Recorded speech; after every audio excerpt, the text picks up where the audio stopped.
All right, excited to have all of you guys on our Startup Grind Boston Fireside chat here. I'm going to add in a welcome message in the chat here. Really like to thank all of you guys for coming out and yeah, being a part of our community. So Startup Grind in general started out in Silicon Valley 11 years ago now. It started as a small meetup group where the founder just wanted to connect with other founders, learn from their experiences in a fireside chat format where, it's pretty conversational, gets to ask questions, and everyone that comes out also gets to ask questions as well. Looking forward to getting back to those in-person chats, but great to be able to do virtual chats in the meantime here and bring in more founders and more startup community members to come out to these. So again, we host these about one or two every month right now. You can check out our site or our specific chapter on startupgrind.com/Boston. And definitely feel free to introduce yourselves in the chat as well. Share any LinkedIn messages, ask questions along the way. I'm going to be moderating and asking Dalton the questions here, but we can also, I'll also loop in any audience questions throughout and then save a little more time at the end for direct Q&A. And just like to thank a couple of our sponsors before we get started too. We're sponsored by Brex, which is the first corporate credit card for startups. They have a platform that enables basically all of their rewards are focused on startup friendly rewards. And it's also based on the amount of investment you have in your company rather than credit history. So it enables startups easier access to the corporate credit card solutions that they offer. And our other sponsor is ShipQuid, which is a CRM and persona platform that helps the sales process by identifying and categorizing each of your prospects into a key customer persona and getting your whole sales team on the same page there. So you can check out those and all of our other partners on our main website here. And with that, excited to get started on the chat. And really excited that Dalton, the CEO of OmniLife, is here. And would love to have you introduce yourself before we get started. Yeah, my name is Dalton Shaull, CEO of OmniLife. I'm the co-founder of OmniLife. My technical co-founder, Eric Paul, also has started the business with me back in 2016 originally, and he also has a connected purpose and strong story to this industry as well that I'm sure we'll dive into. But I don't want to start talking until Jason, you kind of lead me to the next question. Yeah, I mean, just to set the stage a little bit, what does OmniLife do, and like, what is your, I know you're in the transplant space. What does your platform do, and how do you fit into that system? Yeah, so we are really adding a layer of communication and automation and transparency to the existing supply chain and workflows of hospitals and organ procurement organizations and other key stakeholders that are responsible for the procurement, recovery, and transplantation of organs and tissues. So we are trying to be the glue that holds everybody together and to ensure that we increase transparency, increase communication, increase safety of those of the gift of life. And no, that's a great way to put it. And I know you have you had mentioned, you have a personal attachment. So did your co-founder, Eric. Do you want to share a little bit of the story, how you got, why you're so passionate about the transplant space and how you got into this? Absolutely. So in 2012, I accepted an opportunity to go play football for University of Iowa 50 pounds ago. And I, in my sophomore year, was in a near fatal motorcycle accident that ended my football career. And one of the myriad of injuries was a paralyzed right arm that required a nerve transplant. And that I went from complete paralysis to full functionality and movement of my arm. If you couldn't see the scars, you would have no idea that anything ever happened. And that was really the inception and the aha moment for me that, wow, donated tissue, as well as organs, could be repurposed to improve, enhance, and save a life of somebody that needed one. And that's when I started doing research, just asking a lot of questions. Still in college, and a family member of mine was a pediatric heart transplant surgeon. And so I started talking to him about transplant, and he started sharing with me some of the communication challenges, specifically with reviewing organ offers, and then actually, with the logistical process of moving an organ from point A to point B, and that's the chaos of and how many people are involved in this process, all kind of duct taped together by passion and iMessage. And I found that remarkable. And so we started doing research. I actually happened to meet Eric Paul at the same time, who was at University of Iowa doing his, getting ready to do his PhD in machine learning.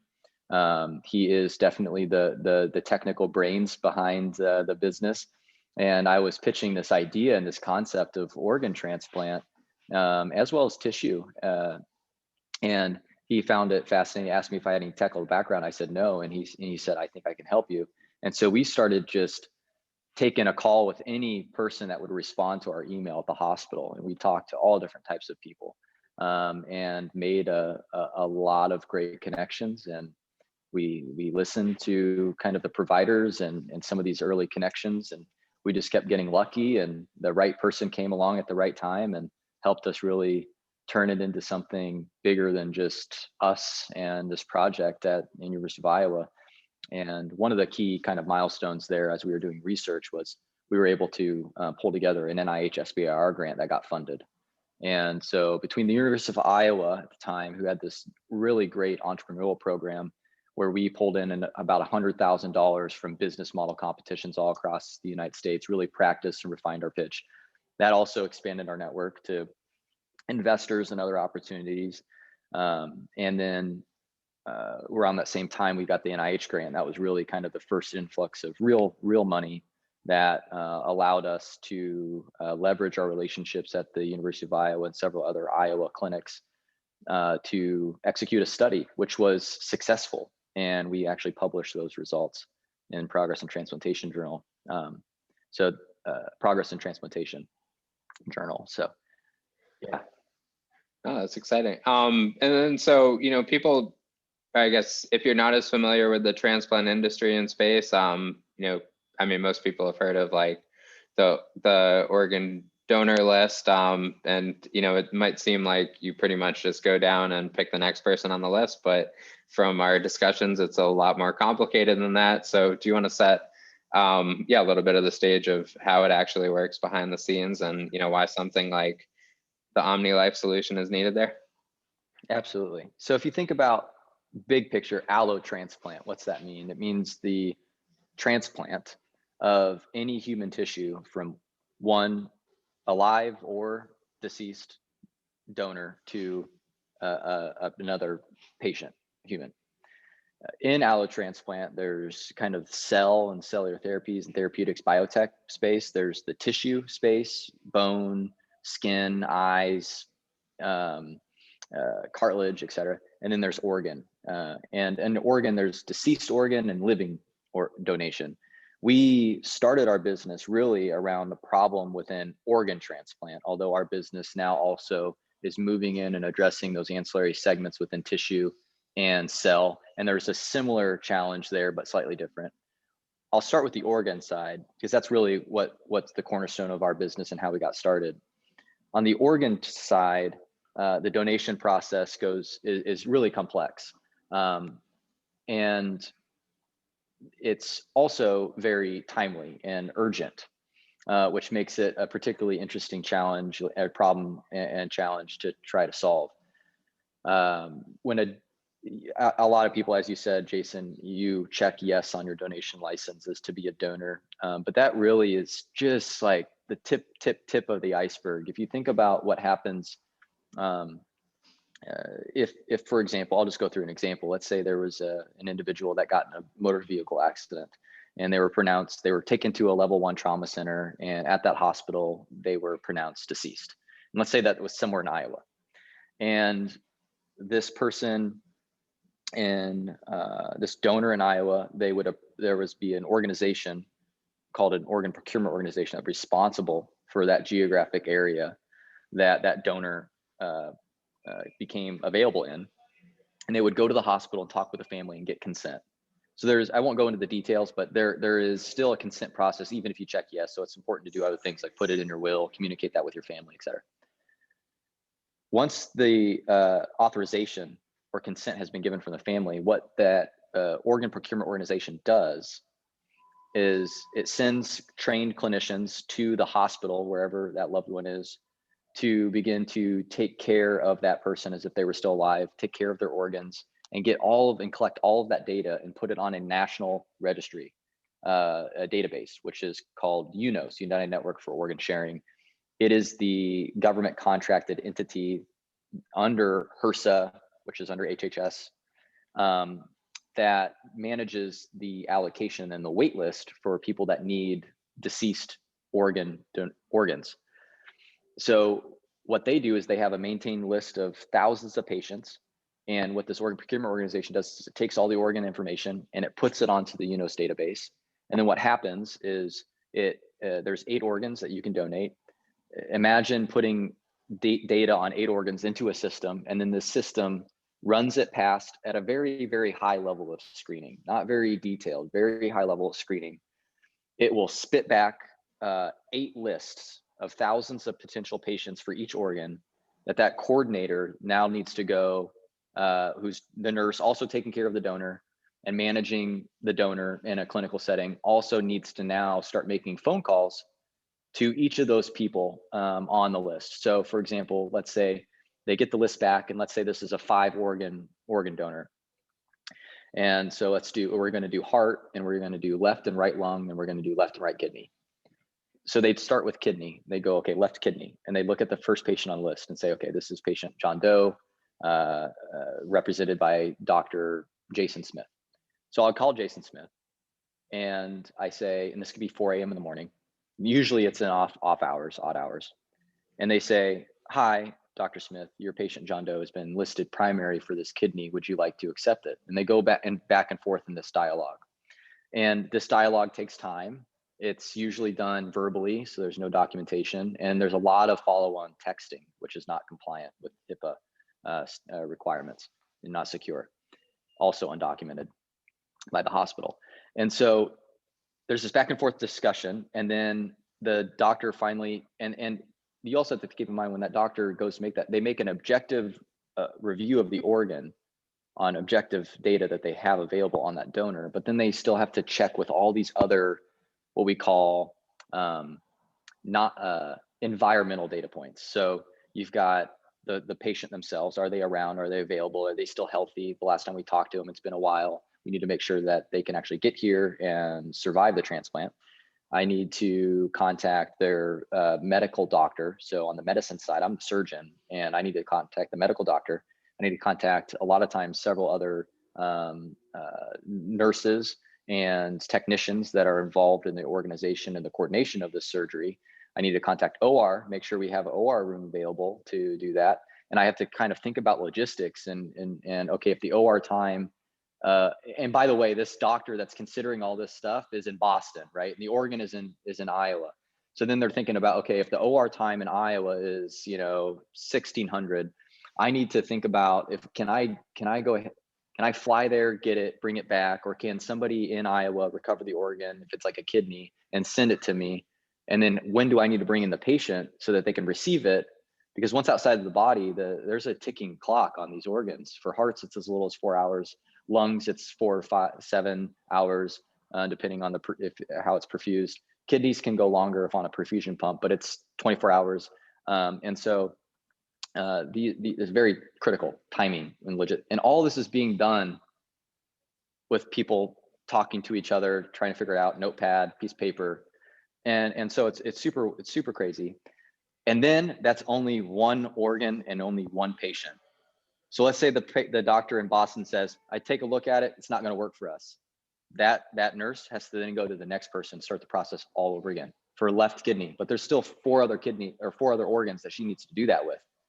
And so as you can see, this process becomes incredibly complex. In our NIH grant, we documented over 500 phone calls per donor to go through this process. So there's significant amount of communication. There's multiple timelines that you're trying to manage all in your head while you're clinically responsible for clinically managing that donor. So there's so much going on, and all we're doing is we're once those lists are produced in that offer process, we are coming in, kind of complementing the existing system and making sure all that communication is happening in a more automated, organized way to save time. Because what happens is organs get discarded because eventually these are depreciating assets, if you will. The longer that organ stays inside that donor and then also outside of the body, the less viable it is for patients. So each time you get a no, and each time you have to keep working down the list, the risk and the probability of that organ being placed goes down. So if you can make that happen, it increases probability of placement. And that's just the organ offer piece. What we've started to really grow into is the coordination of post acceptance. Okay, I've got the organ, now I need to go get it. Still 7% of organs that have been accepted for transplant still get discarded due to logistical mistakes and challenges.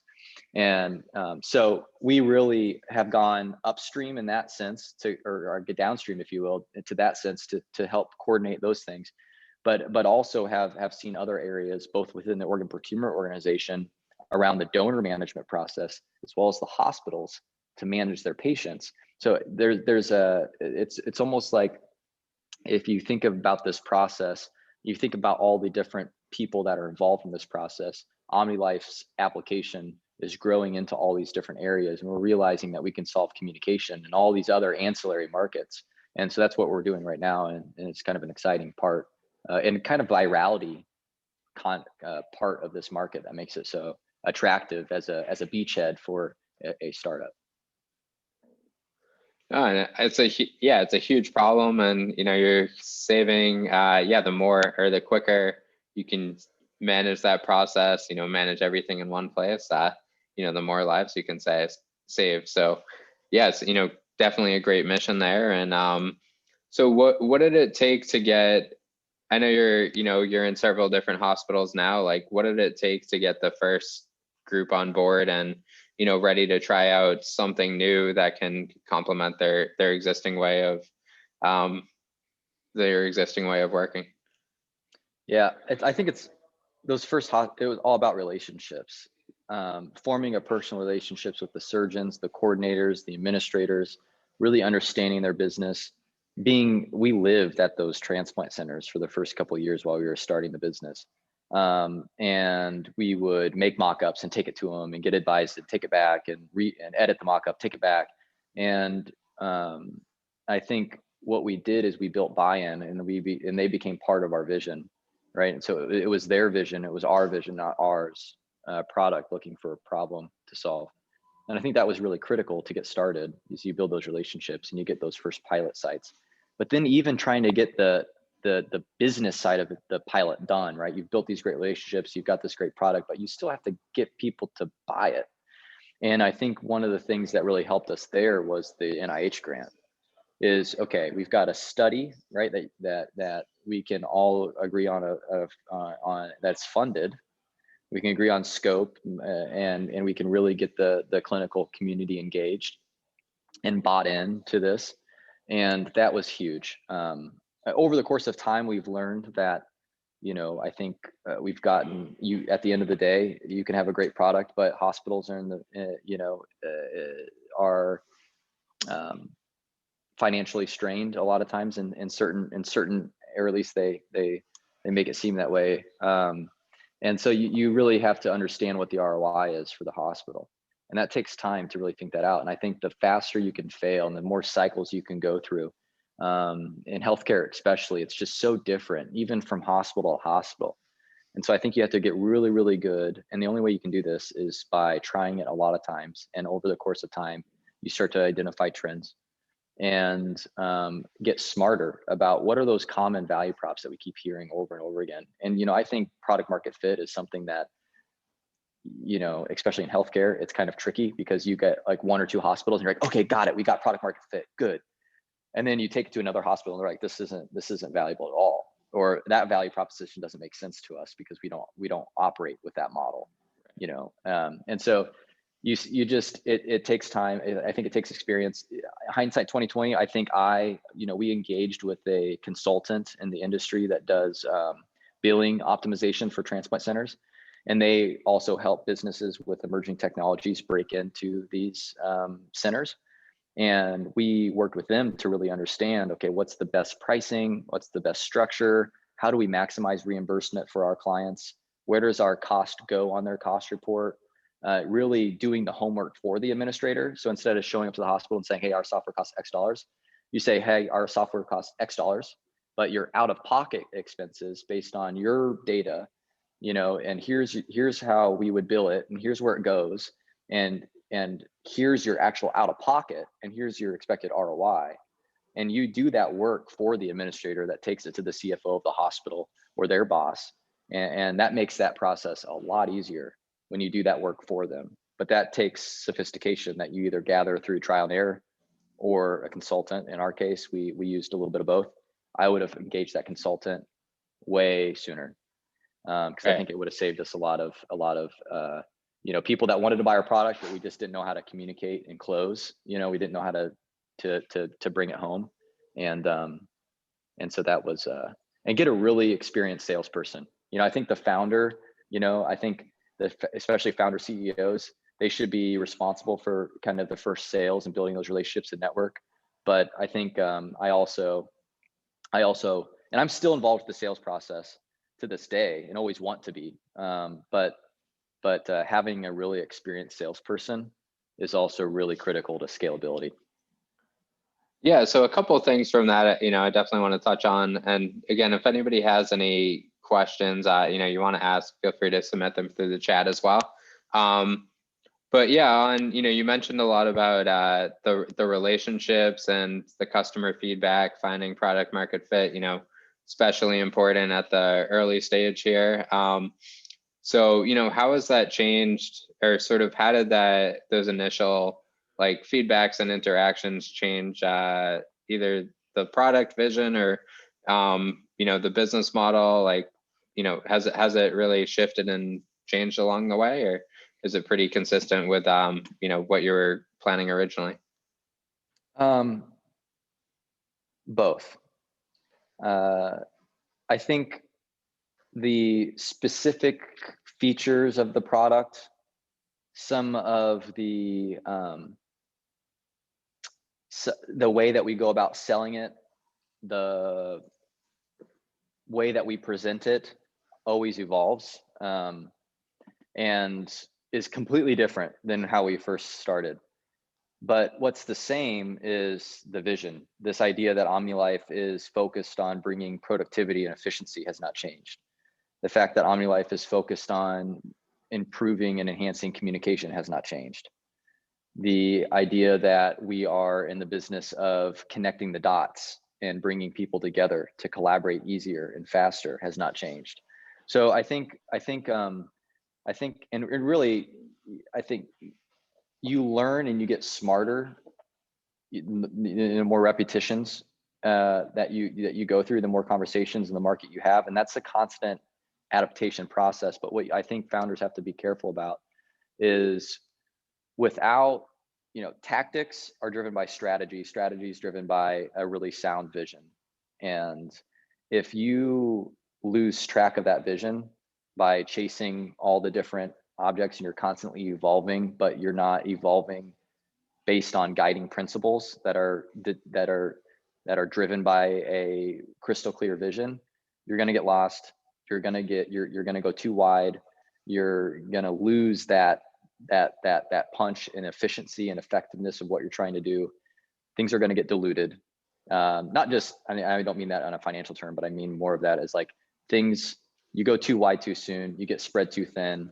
You start losing focus, slowing down, and you end up spending a lot of money and not wasting, but not being as efficient with your dollars as you could be. So I think vision is key, and I think that hasn't changed since day one. Great. Yeah, and then on the other side, you had mentioned too was like, bringing the or sort of expanding into a sales team and somebody to take the lead on different roles there. So how did you go about figuring out when it's time to bring somebody new on, and which of those, I mean, as a founder, you're wearing a lot of hats early on. How did you figure out when it's time to give some responsibility to somebody else in one area and what to maintain under the co-founder roles? For sure. Well, I think one, having a co-founder that's polar opposite to you is helpful, even though it doesn't feel like it at first. So Eric and I couldn't be more different, and that's important because we still have the same vision, right? We were aligned on that, and then we could constructively debate and find a integrated solution, a middle solution that was probably better than either of our ideas alone. And so I think having somebody that's too similar to you that agrees with everything that you're doing early on is not a good sign. I think you need to find somebody that is able to say, whoa, wait a second, I disagree actually 100% with what you just said, and be able to put your ego aside and say, okay, what are you seeing, and have a constructive conversation about what the right decision is. So I think that's really critical. Is I didn't do it alone. And Eric is a big part of our success. I think the other thing that is a part of that is I could say that there was definitely a point at the time where you realize as a founder that you're the bottleneck, right? You realize that in order for OmniLife, this thing I've created, which is now bigger than us, right? It's bigger than just Eric and myself. It's actually, the vision, like I said, and the guiding principles are still the same, but it's grown into something bigger and better than we ever had in mind. And now it's this combination of passion and brain power, insight and brain cycles and contributions from lots of different people. And at some point you realize that you need to step aside to allow this thing that you've created to continue to go and grow. And so sometimes to reduce friction, you realize that you can step out of the way in some ways. What's key is that if you step out without having clear guiding principles, which are driven by, again, a strong vision, then typically the business goes with you. So if you stop, then the business stops. And that's when you know you haven't actually created a business, you've got a successful hobby. And I think the minute that you can step away from the business and it continues to operate under guiding principles that allow people to still make decisions on their own, but guiding under a way that stays true to your culture, you've created something really special. And I think that's still something that, we're still continuing to fine tune. But I think, and I don't know necessarily how it happened. It was a bit of, well, I can say one thing that was pretty clear is, at one point, not that long ago, actually, you start to realize, okay, our numbers, we're not performing as much as we want to. What's going on? And when you're a founder of a business, founder, CEO especially, you can basically turn that right back to yourself and say, what am I doing, right? Puck stops with you. What can you do to increase success, because things aren't happening? So when your metrics start to perform bad, look in the mirror. And I had a couple of those opportunities where I was like, okay, I'm over my head. I need to find somebody else that knows what they're doing. I also understand that a company is a group of people, and you have to start with good people. If you don't have good people, it doesn't matter how good your idea is or anything, it won't happen. And so you start to realize, okay, I need to find people smarter than I am and motivate them to, contribute. And it's hard to do early on because you don't have a ton of resources to hire the really good people. So you have to get lucky, and those things come from your network. And so you do that a couple times, and you get one good hire, and then like I remember our first good hire. It was like, oh, that's a great hire, right? When all of a sudden you're like, hey, can you do this? And you're like, oh yeah, we already did that. It's like, nice, like got it. And they start to have that ownership, and then you're like, okay, now I know what that feels like. Now I know what to look for. Until you get to there, it's just a lot of trial and error, and it's okay. Like, people are going to come and go, and that's okay. And never burn a bridge, and because the business evolves, the people evolves, and sooner or later things start coming back in and everything. So, but be respectful, but also understand that people are going to come and go early on, and then you find a couple of good ones, and then you focus your efforts on those really good people, and you have those good people find other good people. So that's something. And then most recently, even at the board level, OmniLife's getting to a point now where we really have to start making strategic decisions about, how are we going to continue to grow? Where are we going to go? Are we going to grow into other markets? Or are we going to do this, that? And at some point, you have to start to realize that some of these decisions that you're asking, the board is asking for you to make partnerships, strategic partnerships, licensing deals, M&A, mergers, acquisitions. These are things that, as a first-time founder, I haven't done. And I think you have to be comfortable, and you have to kind of put your ego aside for a sec and say, I could either try to control everything, or I could surrender to what's best for OmniLife and our shareholders. Because you have to also keep in mind that they didn't give you money as a donation. They gave you money because they expect a return on their investment, and they don't get that return on investment by, in an early startup, the most likely case is an exit, right? Liquidation. You can say you increase revenue 4x this month, and that's really good, but hey, like, that still doesn't make me any money as an investor. Like, unless you get so big and you start offering dividends and stuff, that's great. But like, short term, like, exit, right? A liquidation event, some kind of change of control, like some type of qualifying event that allows me to get my money back. So that's another kind of, I digress, but I think at some point you start to realize that I need help, and that's kind of what we're doing right now, and I think I had the benefit of having a board member and board members that are very to the point, blunt, and I appreciate that. And they said, I think we need to, if there's ever, there were several times where OmniLife was, we had a bad quarter, and it was like, those are all great ideas, Dalton, but I don't think you're the person to do it. We need another person. And, I think that's kind of humbling. And there's times where you can be really offensive. You can push back, and you can, like, and have that be a destructive thing. Or you can take that as an opportunity and see that as a learning opportunity to have somebody else come into the business that you can learn from. Or it also was kind of, I always talk about, like, the evolution. There was Dalton and Eric 1.0, and then there was Dalton Eric 2.0, and there was Dalton and Eric, like, 3.0. And you, like, go through these like physical and mental, like, changes where the business needs a different leader than there was, and you can either evolve and learn, or you can get out of the way. And sometimes it's a little bit of both, or you can fight it. And I don't think that that's ever good. It's too stressful. Right. Life's too short.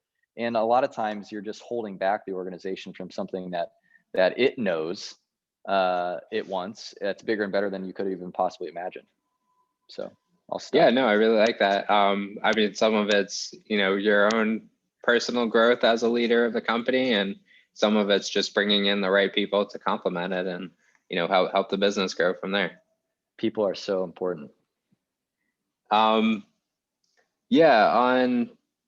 then on, sort of as you've been building out, in the experience of OmniLife so far, like, what are some of the moments for you that you look back and say, all right, or, this is the point where I realized, we're really onto something? And was there, like, one key validation point for you, or, it's sort of been a continuous process there?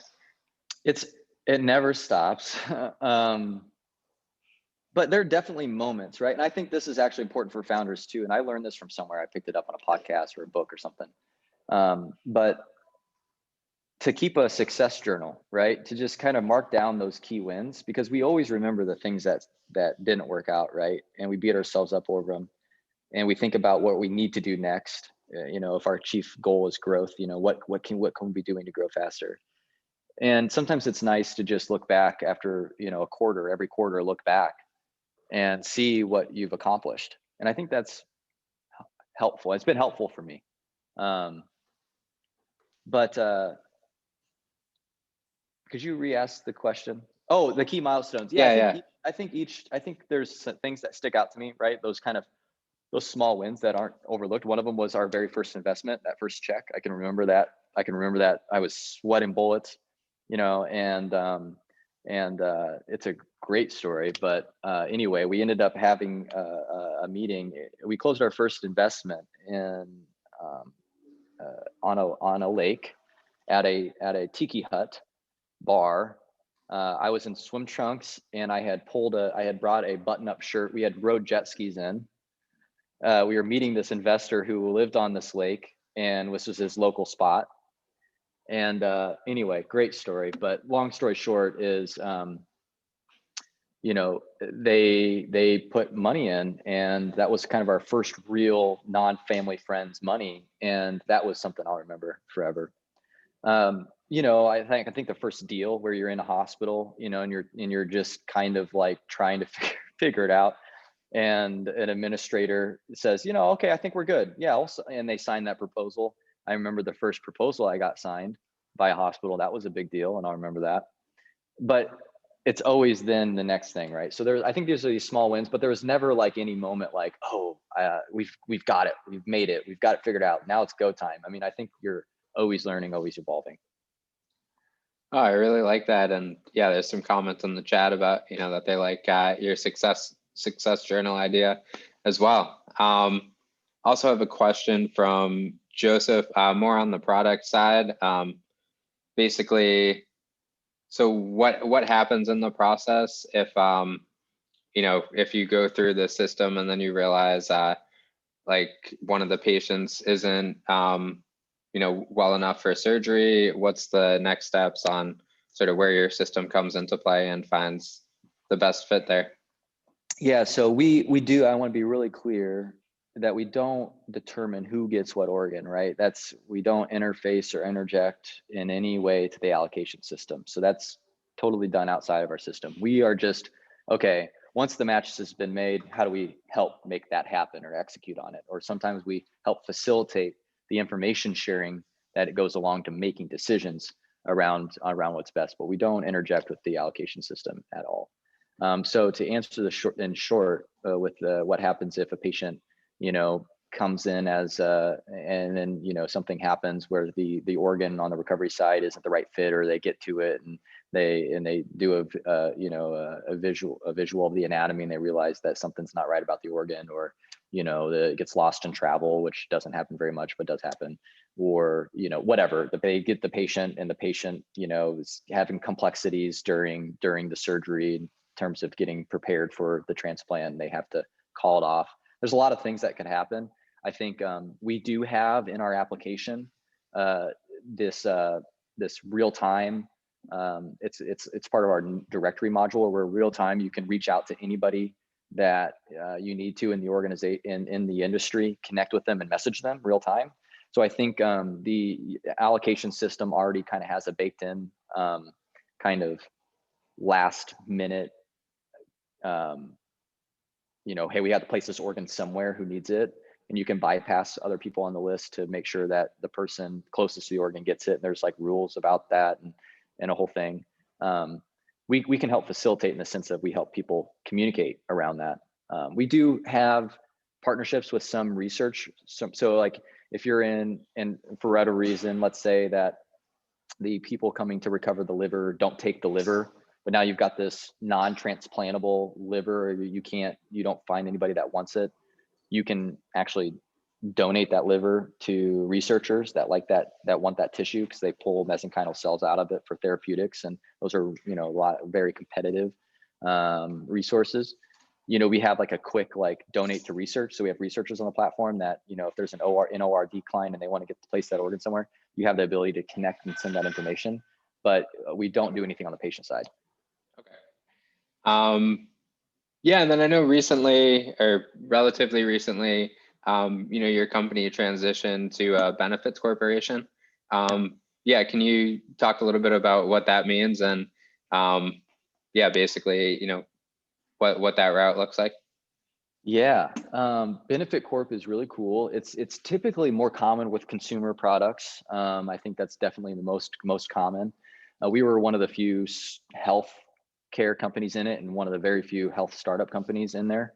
But it matched really closely to our social impact focused culture, and our people focused culture. So Benefit Corp is an entity that meets certain requirements for it meets very high standards of social, environmental, community, and employee based requirements that they decide on.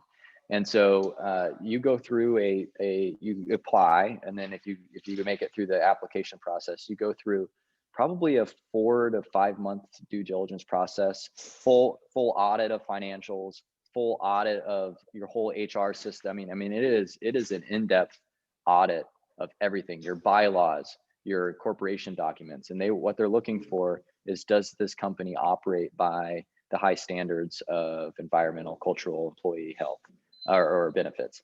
And so that was something that we completed this summer, which was really cool to be part of a community that does that. And I think I think when I think about, one, did I think we could get it because, did I think it matched our culture? And that was a big reason I did it. Yes.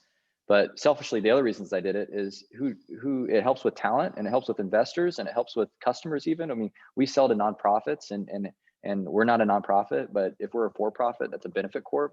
I think it just is a symbol and a token of, hey, we care about these things, and we take it with and we it's important to us. And I think for most things, it helps the culture, it helps attract the right people, more than anything, which I thought was worth it. And what do you look for in that culture of the people coming on board? Yeah. Well, I know what not to do. I don't hire people like yourself. Oh, I really, really like this person is an indicator. And so it's kind of a balance, right? But like, if you find that in the first conversation, you really, really, just like the person, that's usually an indicator for me to go, why do I like them? And is there an objective reason for it? Or do they just like all of my ideas and said yes to all of my thoughts and agreed with everything I said? Right there, I think that we really have a culture of conflict. Like I said, like, it's not uncommon for a lot of conflict at OmniLife on direction, because it's something in our culture. I mean, it's never disrespectful, but an engineer could speak to me as CEO in a meeting, go, I think you are dead wrong, and that's okay, and that's encouraged, right? So I think that's important. Don't hire people like yourself. Find people that have and believe in the vision, but have their own reason for doing it and think differently than you. I think we did hire an HR service consultant. So as a team, we can afford or justify a chief talent officer or a chief culture officer, right? And so I think one of the things that we did was we outsourced that to an HR firm. And what that helps you do, especially in a remote environment, make sure all your state tax thing, we have employees in 9 different states or something, I think, or we have, I think it's like literally, no, I think it is, it's like we have like 9 employees in 8 different states or something crazy like that. And so, I think you have to go through and you have to make sure all those filings, and that's just stuff you don't want to worry about and you don't want to get wrong. The other thing that I think is really nice is not only for hiring, but firing, and having a service like that. So we have a very clear process. So if we take them through the interview process, and it's really important during that interview process that everybody gets to, meet them, talk to them, hire very slow. And I think once they get hired, then you hand them off to our consultant, the HR service, and they take them through the employee handbook. So they take them through the culture compass. I'd come in we have this thing called the culture compass. Keeps everybody going towards our North Star, our vision, right? Keeps everybody aligned. And so we've got this like document that they go through, and I actually present there's like a required 30-minute culture onboarding session that we do right when they start. And then we do like at first there's like a couple weeks check-in, and then there's like a month, and then a quarterly check-in that we do for new hires. We have these things called position agreements, which are really cool, and I could do a whole thing on that.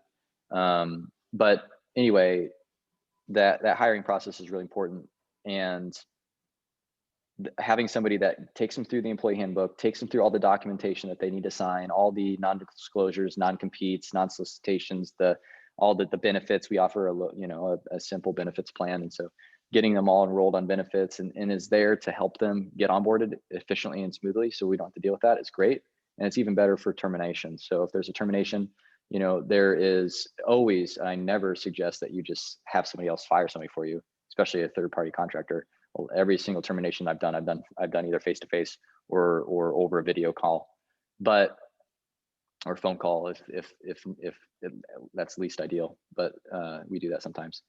And then having a professional service to then walk you through all the next steps. So then BRL is the one, like our case, is the service that's taking them through the next steps, making sure everything gets signed, and that they have a very professional, efficient speed. So you're not coming back later and trying to go through a lot of that stuff. So I think that's really important too, to have somebody help you with those things and not try to do it all yourself, especially as you grow. People are important, and they want to feel like things are organized, and that gives them a lot of confidence coming into the business. Is if that experience, I think people underestimate that. Like, throw them in the fire. It's like, yeah, we do, definitely. I don't think there's any way to start in a startup by getting thrown into the fire. It's just the nature of working for a startup. But I feel people underestimate how important those first couple of weeks are in terms of the imprinting that happens. And if things are very organized and professional during that onboarding process, that customer or that employee has a lot more trust in you. And I think that that foundation of trust starts day one. And I feel like sometimes busy founders especially forget that, because they just think, oh, why you're coming to work for us, why, like this is the best thing ever, and you sometimes have to forget that people have families and mortgages and things like that, right? And you have to be respectful of that. Right. No, I think that's a great model. Yeah, and especially it's easy to forget when somebody's coming in that they haven't been there the last 3 years or so, or however long it's been, and aren't as up to, if you can orientate them towards that vision compass you mentioned, and get everybody on the same page up front, do the check-ins and everything, that's really important. And then in terms of, I know you guys also recently launched a crowdfunding campaign as well. So what is that? I know, that's with the relatively, or the regulations that launched about 5 years ago now. The Reg CF, I believe. Yep. So can you walk us through a little bit about what it looks like, or what the process is like doing a crowdfunding campaign, and how that fits into your overall fundraising strategy? Yes. So I got the crash course on this stuff with the kind of regulations with the SEC, and so I'll speak to what I think is accurate, but don't take my word for it. Do your own research, just in case. But there is Regulation CF is a regulation of an offering that through the SEC that allows it to be a public offering that allows non-accredited investors to be able to participate.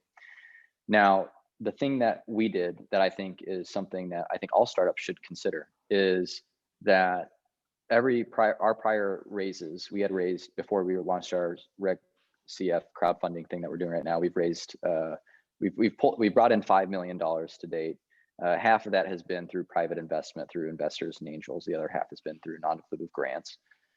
The investments that we've received to date have been 506D, I think, something 506D. And I think they're right now there's a new kind of private offering that's a 506C. And so I said, double check my verbiage here on your own. But with this new 506C, it allows you to still offer a private offering.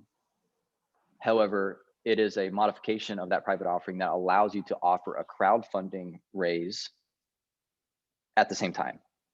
So this is an opportunity for you to have a private offering that you're taking to sophisticated angel groups and VCs. Let's say it's a $1 million convertible note. Here's the terms, or it's a priced preferred equity round. And simultaneously, you can have another round open with different terms, usually less advantageous as your institutional vehicle, so that the institutional people are like, well, why aren't we investing in that one? Why am I doing this one? So it's more favorable, but it's more favorable because you put a larger check size on it. So 50,000 minimum or $100,000 minimum check size, for example, if you're kind of seed stage, or late seed stage. So $50,000 minimum on this one, and it has slightly better terms. Maybe we throw a little warrant kicker on there for you to sweeten up the deal on this one. And then we also can simultaneously have another equity round for people that can't participate at $50,000, but maybe have $1,000 that they could participate with. And allows you to wrap in those individuals. And you can, there's a lot of things. The WeFunder, Wonder Fund is what we use because we had a connection with them. But there's different certified brokers with the SEC that you pay a fee to open up a site that allow people to come in and place money in a secure way. And all the documentation, they still sign a subscription agreement. I mean, it is just like a normal offering, private offering, except for it's public. And you can, within certain reasons, and SEC has their rules, you can market that. And what that does for us is allows us to still continue to go to our angel groups, but with COVID especially, we noticed that we had somewhat of a more difficult time, at least early on, especially right after COVID, of getting into meetings, meeting people, getting to meet people in person, right? It's a big trust. If you're writing a $100,000 check to somebody, like there's a relationship there that's developed, right? And so, and even with the angel groups, I mean, and it's hard to do that virtually, right? So we thought, what is a cool way that we could lower the barrier to have people in the community, anybody that's been touched by donation or transplant, or people that find it interesting, to be able to participate. So we opened that one Reg CF fundraise a couple of weeks ago, right? So we're still learning, right? But we've had, I think, 35,000 come in so far from different people, and our goal is to hit 250,000, and that's at the same terms right now as our current. We had a previous convertible note round in 2020 that we started in January. We raised 750,000 on that. It was a private offering. And then we are using this to close and accelerate the close of that round with the last 250,000. So it's already backed by several credible investors. We've got a really good, solid investor syndicate. The terms were led by a really credible angel group called the Desert Angels. If you're interested, I can certainly have you share the link out to anybody that would be interested in participating. But you just go to wonderfund.co, not .com, .co/OmniLife, and you can see that there. That sounds great. Yeah, I'll put it in the chat here as well.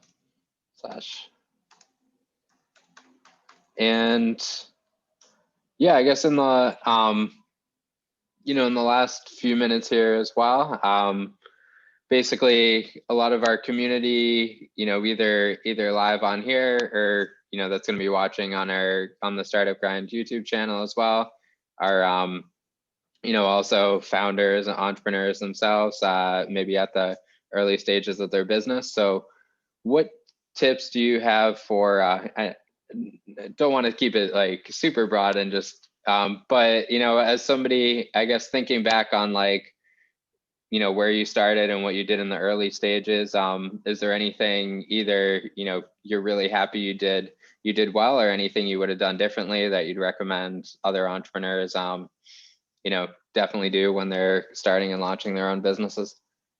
Yeah, it's cliche, but fail fast, right? I mean, I think I spent way too many brain cycles. What if this? What if that? What if this? What if that? Just losing time. So just pick something, do it. It helps if you have a model in which your team, if you're doing it with multiple people, agree to make decisions or communicate opportunities. That way you have a way to accelerate that decision-making process. So you don't just go, okay, let's just do whatever, but you have an ability to say, okay, got it. Like, we're going through this. There's a high enough confidence interval from us all that we should just do it, and let's just do it. And so if you can set up a model to find those integrated decisions where if you and you have to support healthy debate, right? So you get two people with two different opinions, you find the integrated solution, and you go and you test it, and you just try to figure out how to accelerate that feedback loop and learn faster.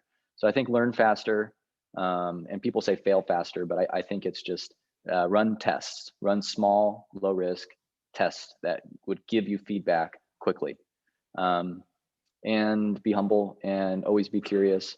The minute that you think you've got it all figured out is the minute that you're missing opportunities or that you are missing something. And invest in people. People are everything. If you don't have the right people, you might as well forget everything else. Great advice. And yeah, what's the best way to follow along, stay up to date with OmniLife and everything you guys are doing? Our website is really customer focused, so that's not a great spot. But you can certainly go there, read our story, and all of our LinkedIn's are there. So it's a good place to go in that regard. And then, our LinkedIn pages, our Facebook pages, and our social media is where we definitely are keeping people more up to date on some of the updates. You can also go to the WonderFund page, and you can actually add your email to that subscribe list, and then you'll also get investor-oriented updates. Sounds good. No, really appreciate all the insights here. And yeah, everyone, thanks for everyone that's coming out. Definitely check out, we'll be posting some more chats on our website. We'll also be sharing the recording of this video, with everybody on our newsletter as well. And yeah, Dalton, no, I think you did a great job.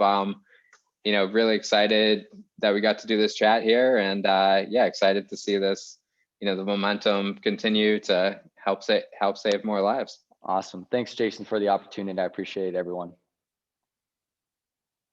Thanks again. Thank you.